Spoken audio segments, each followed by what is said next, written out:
Try ಮಾಡಿ ಆಚಿ chicken masala. N A Harris ನೇತೃತ್ವದಲ್ಲಿ BDA ಆಡಳಿತ ಚುರುಕುಗೊಂಡಿದೆ. ನಿವೇಶನ ಸಿಗದೆ ಅಲಿಯುತ್ತಿದ್ದವರಿಗೆ ಫಟಾಫಟ್ ಅಂತ ಪರಿಹಾರ ಸಿಕ್ಕಿದೆ.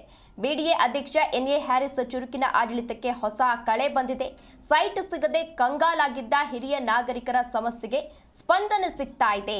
ಅಹವಾಲವನ್ನ ಸ್ವೀಕರಿಸ್ತಾ ಇದ್ದಾರೆ. 10 ದಿನಗಳಲ್ಲಿ ಪರಿಹಾರವನ್ನ ಕೂಡ ನೀಡಲಾಗುತ್ತೆ.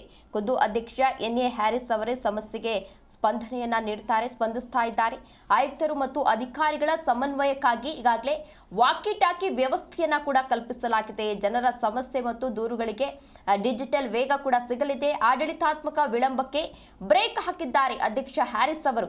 ಬಿಡಿಎ ಈಗ ಭ್ರಷ್ಟಾಚಾರ ರಹಿತ ಮತ್ತು ಪಾರದರ್ಶಕವಾಗಿ ಕಾರ್ಯವನ್ನ ನಿರ್ವಹಿಸ್ತಾ ಇದೆ. ಸೋಷಿಯಲ್ ಮೀಡಿಯಾದಲ್ಲಿ ಒಂದು ಸಂತಸವನ್ನ ಕೂಡ ಹಂಚಿಕೊಂಡಿದ್ದಾರೆ. ಪೋಸ್ಟ್ ಮಾಡುವ ಮೂಲಕ ಒಂದು ಸಂತಸವನ್ನ ಕೂಡ ಹಂಚಿಕೊಳ್ಳಲಾಗಿದೆ. ಬಿಡಿಎ ಆವರಣದಲ್ಲಿ ಅತ್ಯಾಧುನಿಕ ಟಪಾಲ್ ಸ್ವೀಕೃತಿ ಕೇಂದ್ರ ಕೂಡ ಈಗಾಗಲೇ ಆರಂಭ ಆಗಿದೆ. ಬಿಡಿಎ ಅಧ್ಯಕ್ಷ ಎನ್ಎ ಹ್ಯಾರಿಸ್ ನೇತೃತ್ವದಲ್ಲಿ ಬಿಡಿಎ ಆಡಳಿತದಲ್ಲಿ ಒಂದು ಕ್ರಾಂತಿಕಾರಿಕ ಬದಲಾವಣೆ ಆಗ್ತಾ ಇದೆ ಅಂತಾನೆ ಹೇಳಬಹುದು. ಯಾಕೆ ಅಂದ್ರೆ ಹಲವು ದಶಕಗಳಿಂದ ಸೈಟ್ ಸಿಗದೆ ಅಲಿತಾ ಇದ್ರು, ನಿವೇಶನ ಸಿಗದೆ ಅಲಿತಾ ಇದ್ರು. ಅಂಥ ವಂಚಿತರಿಗೆ ಈಗ ಫಟಾಫಟ್ ಆಗಿ ಪರಿಹಾರವನ್ನ ನೀಡಲಾಗ್ತಾ ಇದೆ. 10 ವರ್ಷಗಳಿಂದ ಸಿಗದ ನಿವೇಶನ ಕೇವಲ ಅಹವಾಲನ್ನ ಸ್ವೀಕರಿಸ್ತಾ ಇದ್ದಾರೆ. 10 ದಿನಗಳಲ್ಲಿ, ಅಂದ್ರೆ 10 ವರ್ಷದಿಂದ ಸಿಗ್ತಾ ಇರಲಿಲ್ಲ, ಈಗ 10 ದಿನಗಳಲ್ಲಿ ಪರಿಹಾರವನ್ನ ಕೂಡ ಕಲ್ಪಿಸ್ತಾ ಇದ್ದಾರೆ.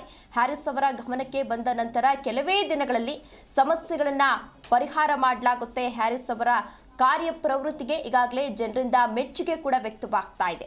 ಬಿಡಿಎ ಆಡಳಿತಾತ್ಮಕವಾಗಿ ಹ್ಯಾರಿಸ್ ನಾಯಕತ್ವದಲ್ಲಿ ಕ್ರಿಯಾತ್ಮಕವಾಗಿದೆ ಎಂದು ಶಬಾಸ್ಗಿರಿಯನ್ನ ಕೊಟ್ಟಿದ್ದಾರೆ ಹಿರಿಯ ನಾಗರಿಕರು ಕೂಡ.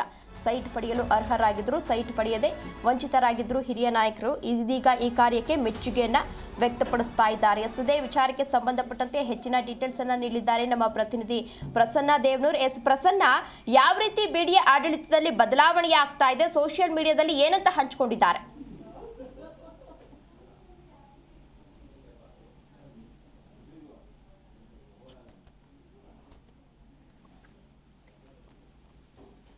ಪ್ರಸನ್ನ, ಧ್ವನಿ ಕೇಳಿಸ್ತಾ ಇದೆಯಾ? ಓಕೆ, ಕರೆ ಕಟ್ ಆಗಿದೆ. ಈಗಾಗಲೇ ಟಪಾಲ್ ಸ್ವೀಕೃತಿ ಕೇಂದ್ರವನ್ನ ಕೂಡ ಆರಂಭ ಮಾಡಲಾಗ್ತಾ ಇದೆ. ತಮ್ಮ ಅಹವಾಲುಗಳಿಗೆ ಶೀಘ್ರವೇ ಪರಿಹಾರ ಸಿಗ್ತಾ ಇರೋದಕ್ಕೆ ನಿವೇಶನದಾರರು ಕೂಡ ಈಗಾಗಲೇ ಫುಲ್ ಸಂತಸವನ್ನ ವ್ಯಕ್ತಪಡಿಸಿದ್ದಾರೆ, ಖುಷಿಯನ್ನ ವ್ಯಕ್ತಪಡಿಸಿದ್ದಾರೆ. ಸಂತಸವನ್ನ ಸೋಷಿಯಲ್ ಮೀಡಿಯಾದಲ್ಲೂ ಕೂಡ ಈಗಾಗಲೇ ಹಂಚಿಕೊಳ್ಳಲಾಗಿದೆ. ನಿವೇಶನದಾರರ ಸಂತಸವನ್ನ ಬಿಡಿಎ ಸೋಷಿಯಲ್ ಮೀಡಿಯಾದಲ್ಲಿ ಒಂದು ಪೋಸ್ಟ್ ಅನ್ನ ಕೂಡ ಹಂಚಿಕೊಳ್ಳುವ ಮೂಲಕ ಸಂತಸವನ್ನ ವ್ಯಕ್ತಪಡಿಸಿದ್ದಾರೆ. ಇದೇ ವಿಚಾರಕ್ಕೆ ಸಂಬಂಧಪಟ್ಟಂತೆ ಹೆಚ್ಚಿನ ಡೀಟೇಲ್ಸ್ ಅನ್ನ ನೀಡಲಿದ್ದಾರೆ ನಮ್ಮ ಪ್ರತಿನಿಧಿ ಪ್ರಸನ್ನ ದೇವನೂರ್. ಪ್ರಸನ್ನ, ಯಾವ ರೀತಿ ಬಿಡಿಎ ಆಡಳಿತದಲ್ಲಿ ಬದಲಾವಣೆ ಆಗ್ತಾ ಇದೆ, ಸೋಷಿಯಲ್ ಮೀಡಿಯಾದಲ್ಲಿ ಏನಂತ ಹಂಚಿಕೊಂಡಿದ್ದಾರೆ? ತೇಜಸ್ವಿನಿ, ಈ ಬಿಡಿಎನಲ್ಲಿ ಬಹಳಷ್ಟು ಹಿಂದಿನಿಂದನೂ ಕೇಳಿ ಬರ್ತಾ ಇರುವಂತದ್ದು, ಬಿಡಿಎನಲ್ಲಿ ಕೆಲಸ ಕಾರ್ಯ ಆಗೋದಿಲ್ಲ. ಯಾವುದೇ ಅಹವಾಲುಗಳನ್ನ ತೆಗೆದುಕೊಂಡು ಹೋದ್ರೆ, ಅರ್ಜಿನ ತೆಗೆದುಕೊಂಡು ಹೋದ್ರೆ ನಿವೇಶನ ವಂಚಿತರಿಗೆ ಸಮಸ್ಯೆ ಬಗೆಹರಿಯಲ್ಲ ಅನ್ನುವಂತ ಕಂಪ್ಲೇಂಟ್ ಹಲವು ವರ್ಷಗಳಿಂದ ಕೇಳಿ ಬರ್ತಾ ಇತ್ತು. ಆದ್ರೆ ಎನ್ಎ ಹ್ಯಾರಿಸ್ ಅವರು ಅಧಿಕಾರ ವಹಿಸಿಕೊಂಡು 2 ವರ್ಷಗಳಲ್ಲಿ ಒಂದು ಮಹತ್ವಪೂರ್ಣವಾದಂತಹ ಬದಲಾವಣೆಗಳನ್ನ ತಂದಿದ್ದಾರೆ. ಎನ್ಎ ಹ್ಯಾರಿಸ್ ಅವರು ಹಾಗೆ ಜೊತೆನಲ್ಲಿ ಬಿಡಿಎ ಆಯುಕ್ತರಂತ ಮಣಿವಣ್ಣ, ಇವರಿಬ್ಬರ ಜುಗಲ್ಬಂದಿನಲ್ಲಿ ಬಿಡಿಎ ಇವತ್ತು ಹೊಸ ಒಂದು ಬಿಡಿಎ ಆಗಿ ಜನಸಾಮಾನ್ಯರಿಗೆ ಜನಸ್ನೇಹಿ ಬಿಡಿಎ ಆಗಿ ಕಂಡು ಬರ್ತಾ ಇರುವಂತದ್ದು. ಯಾಕಂತಂದ್ರೆ 10 ರಿಂದ 15 ವರ್ಷಗಳ ಕಾಲ ನಿವೇಶನವನ್ನ ಸಿಗದೆ, ಅಂದ್ರೆ ನಿವೇಶನ ಅಪ್ಲಿಕೇಶನ್ ಹಾಕೊಂಡು ಅವರು ಅದು ಏನು ಸೇಲ್ ಡೀಡ್ಗಳಾಗಿರ್ತದೆ ಅಥವಾ ಅವರ ಹೆಸರಿನಲ್ಲಿ ಆ ನಿವೇಶನದ ಮಾಲೀಕತ್ವ ಬಂದ್ರೂ ಕೂಡ ನಿವೇಶನ ಸಿಕ್ಕಿರೋದಿಲ್ಲ. ಆ ರೀತಿಯಾಗಿ ಈ ಸಮಸ್ಯೆಗೆ ಒಳಗಾಗಿರುವಂತಹ ಹಲವು ನಿವೇಶನದಾರರು ಬಿಡಿಎನ ಓಡಾಡ್ತಿರ್ತಾರೆ. ಆದ್ರೆ ಅಂತ ಬಿಡಿಎದಾರರಿಗೆ ಸುಲಭವಾಗಿ ಅವರ ಒಂದು ಪರಿಹಾರವನ್ನ, ಅವರ ಒಂದು ಸಮಸ್ಯೆಯನ್ನ ಕೆಲವೇ 15 ದಿನಗಳ ಒಳಗೇನೆ ಪರಿಹಾರ ಮಾಡಿಕೊಟ್ಟಿರುವಂತಹ ಒಂದು ತಾಜಾ ಉದಾಹರಣೆ ಈಗ ಸ್ಪಷ್ಟವಾಗಿ ಗೋಚರವಾಗ್ತಿರುವಂತದ್ದು. ನಾವೀಗ ಬೈಟ್ಸ್ಗಳಲ್ಲಿ ನಾವು ನೋಡಿದೀವಿ, ಜನಸಾಮಾನ್ಯ ತಮ್ಮ ಪ್ರತಿಕ್ರಿಯೆಗಳೆಲ್ಲ ಹೇಳಿರುವಂತದ್ದು. ಹ್ಯಾರಿಸ್ ಅವರ ಬಳಿ ಈ ಸಂಬಂಧಪಟ್ಟಂತೆ ಮಾಹಿತಿಯನ್ನ ಏನು ಈಗ ಟಪಾಲು ಸ್ವೀಕೃತಿಯಾದಂತಹ ಅತ್ಯಾಧುನಿಕ ಕೇಂದ್ರ ವ್ಯವಸ್ಥೆಯನ್ನು ಮಾಡಿದ್ದಾರೆ, ಅದ್ರ ಮೂಲಕ ಡಿಜಿಟಲ್ ಮೂಲಕ ಅಲ್ಲಿ ತಮ್ಮ ಅಪ್ಲಿಕೇಶನ್ ಹಾಕೊಂಡು ಅಲ್ಲಿ ನಂತರ ಮೀಟಿಂಗ್ ಗಳಿಗೆ ಅಟೆಂಡ್ ಮಾಡಿಕೊಂಡು ಒಂದು 2 ಮೀಟಿಂಗ್ ನಲ್ಲೇ 15 ದಿನಗಳ ಒಳಗೇನೆ ಹ್ಯಾರಿಸ್ ಅವರು ಹಲವರಿಗೆ ಈಗಾಗಲೇ ನಿವೇಶನ ವಂಚಿತರಿಗೆ ಸೈಟ್ ಗಳನ್ನ ಕೊಟ್ಟಿರುವಂತದ್ದು. ನೋಡಿ, ಒಂದ್ ಸೈಟ್ ನ ಮಾಡ್ಬೇಕಂದ್ರೆ ಎಷ್ಟು ಕಷ್ಟ. ತಮ್ಮ ಇಡೀ ಜೀವನದ ದುಡ್ಡನ್ನ ಹಾಕಿ ಕಷ್ಟಪಟ್ಟು ತೆಗೆದುಕೊಂಡಿರ್ತಾರೆ. ಅವರ ಒಂದು ದಾಖಲೆಗಳಲ್ಲಿ ಮಾಲೀಕತ್ವ ಇದ್ರೂ ಕೂಡ ಭೂಮಿ ಮೇಲೆ ಅವ್ರಿಗೆ ಅಲ್ಲಿ ಸಿಕ್ಕಿರಲ್ಲ ಸೈಟು ಅಂತಂದ್ರೆ, ಪೊಸಿಷನ್ ಸಿಕ್ಕಿರಲ್ಲ ಅಂದ್ರೆ ಎಷ್ಟು ಕಷ್ಟ ಆಗುತ್ತೆ. ಅಂತ ವಿಚಾರಗಳನ್ನ ಹ್ಯಾರಿಸ್ ಅವರು ಬಹಳ ಒಂದು ಒಂದು ವಿಶೇಷವಾದಂತಹ ಒಂದು ಅಧಿಕಾರವನ್ನ ಚಲಾಯಿಸಿ ಅವರ ಒಂದು ಕೆಲಸವನ್ನ ಅಧಿಕಾರಿಗಳ ಮೂಲಕ ಚೆನ್ನಾಗಿ ಕೆಲಸವನ್ನ ಮಾಡಿಸ್ತಾ ಇದ್ದಾರೆ. ತುಂಬಾ ವೇಗವಾಗಿ ತ್ವರಿತಗತಿನಲ್ಲಿ ಆ ನಿವೇಶನದಾರರು ವಂಚಿತರು ಯಾರಿದ್ದಾರೆ ಅವರಿಗೆ ಪರಿಹಾರವನ್ನ ಸಫಲ ಆಗಿದ್ದಾರೆ.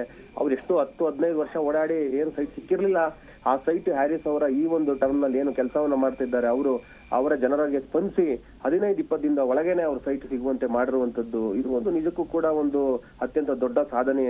ಯಾಕಂತಂದ್ರೆ ಒಂದು ಮಾನವೀಯತೆ ಗುಣ ಇರಬೇಕು, ಮತ್ತೆ ಜನಸಾಮಾನ್ಯರ ಸಂಕಷ್ಟಗಳನ್ನ ಅರಿತು ಕೆಲಸ ಮಾಡುವಂತ ಮನಸ್ಥಿತಿ ಇದ್ದಾಗಲೇ ಇದೆಲ್ಲ ಕೆಲಸವನ್ನ ಮಾಡ್ಲಿಕ್ಕೆ ಸಾಧ್ಯ. ಬಿಡಿಎ ಈಗ ಮೊದಲ ರೂಪದಲ್ಲಿ ಇಲ್ಲ, ಹೊಸ ಸ್ವರೂಪವನ್ನು ಪಡೆದಿರುವಂತದ್ದು, ಡಿಜಿಟಲ್ ಸ್ವರೂಪವನ್ನು ಪಡೆದಿದೆ.